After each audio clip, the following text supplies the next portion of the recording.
How to do your own crypto research.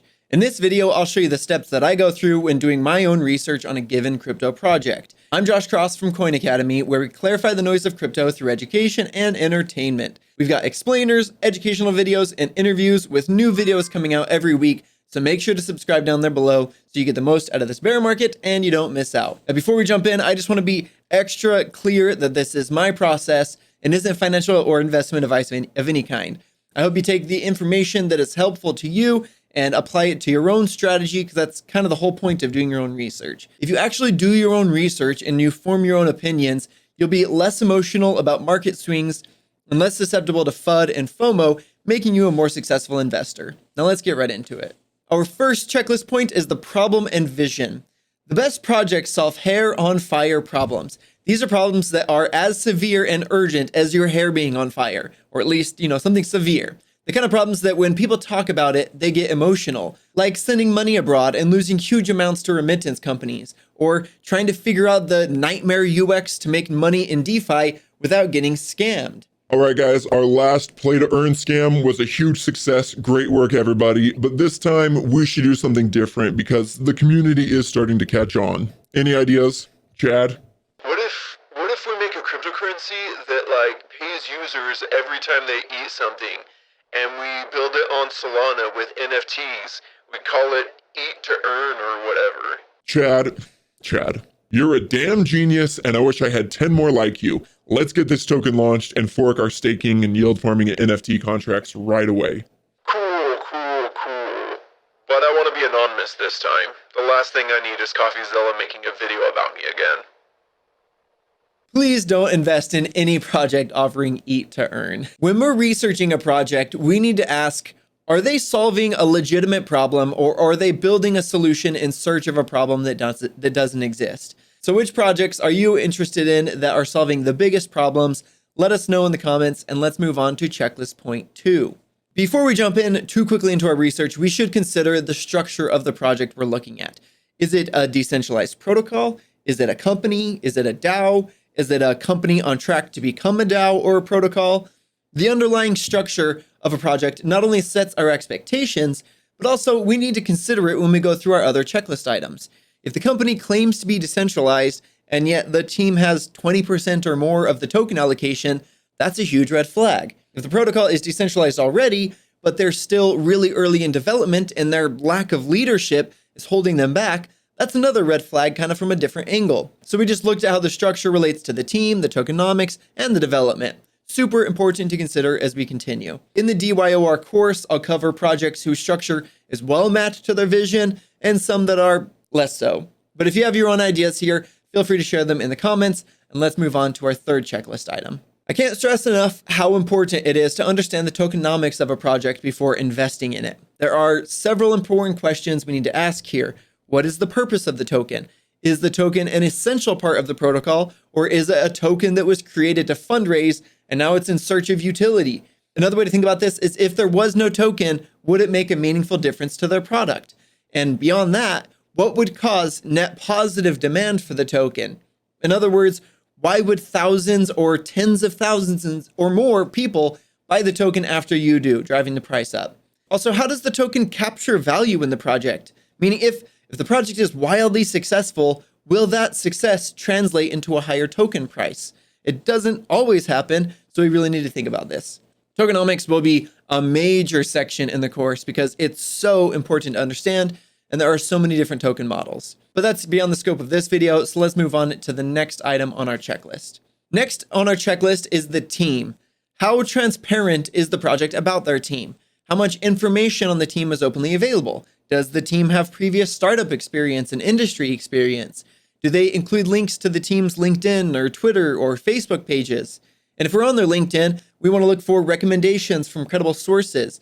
We can check their LinkedIn posts that they did before their current company. Did they post about their previous experience while they still worked there? Because it's very, very easy to fake LinkedIn experience. So we want to look closely here and just going to look for red flags. A lot of teams don't take LinkedIn seriously, so it's not the be all end all. We're just kind of gathering information from a lot of different sources to make our minds up there.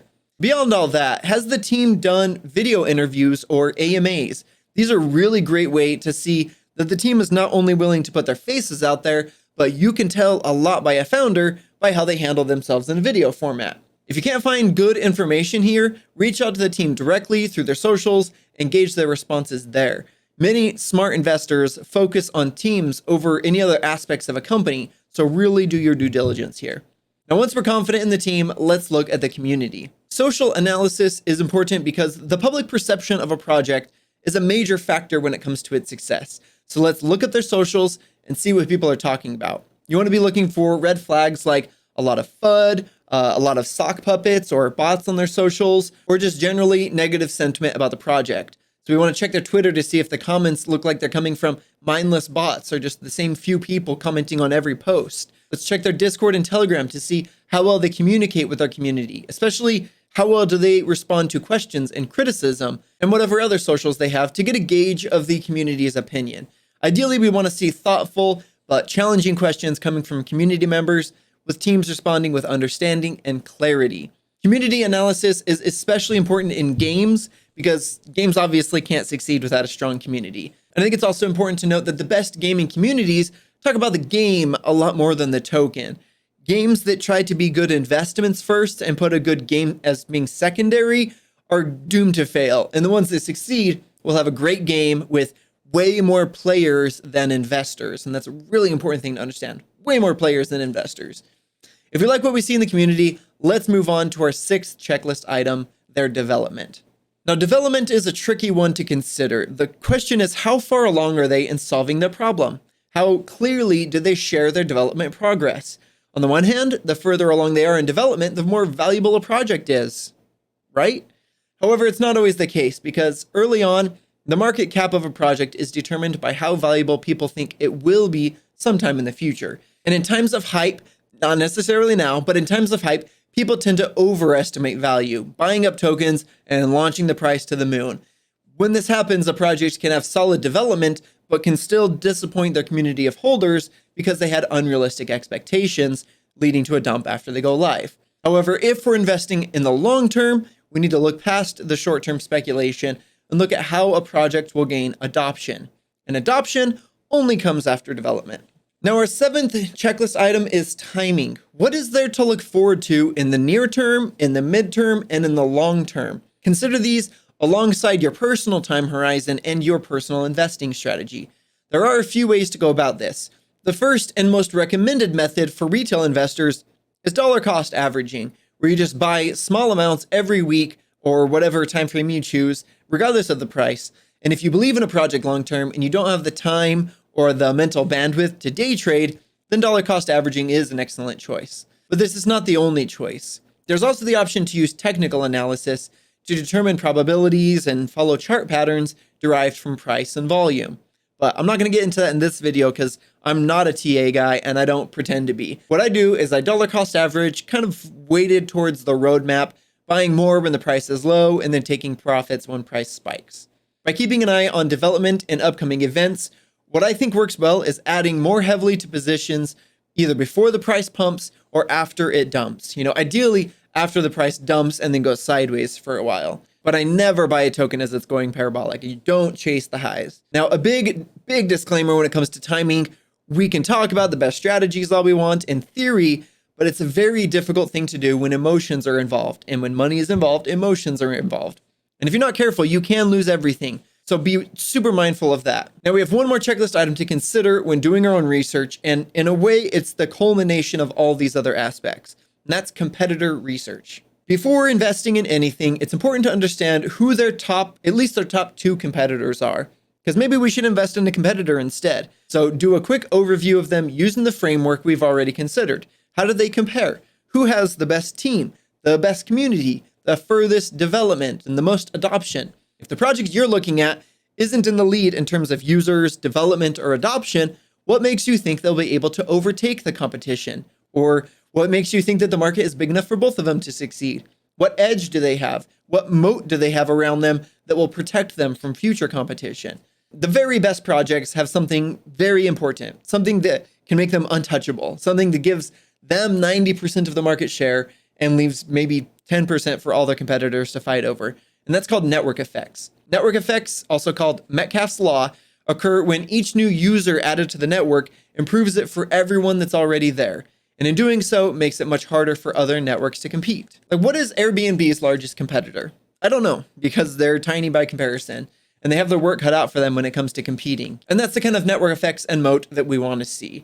Another kind of moat would be a project that has built something that is either really difficult to build or takes a long time to build, so competitors wouldn't be able to catch up. It's important to understand a project's competitors at least at a high level before jumping in.